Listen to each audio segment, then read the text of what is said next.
Ces flammes ne sont pas alimentées par du pétrole classique, mais par du biopétrole, produit par des algues cultivées dans ces immenses tubes de 8 mètres de haut.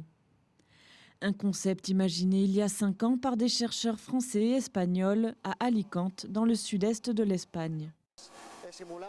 Nous essayons de simuler les conditions qu'il y avait il y a des millions d'années, quand le phytoplancton s'est transformé en pétrole. De cette façon, nous obtenons un pétrole équivalent au pétrole actuel. La recette de ces ingénieurs, produire chaque jour ce que la nature a mis des millions d'années à créer. La reproduction des microalgues est accélérée grâce à la photosynthèse et au gaz carbonique rejeté par une cimenterie voisine. Acheminé par tuyau, il nourrit les algues qui se dédoublent chaque jour.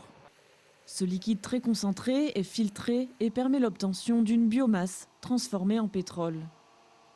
Le fondateur de cette société, un ingénieur français, espère pouvoir bientôt produire en quantité industrielle ce carburant de demain. Une unité qui ferait 50 km sur 50 km, qui n'est pas quelque chose d'énorme, dans des zones désertiques qu'il y a dans le sud de l'Espagne, on pourrait produire environ 1 250 000 barils. Soit presque l'exportation quotidienne de l'Irak.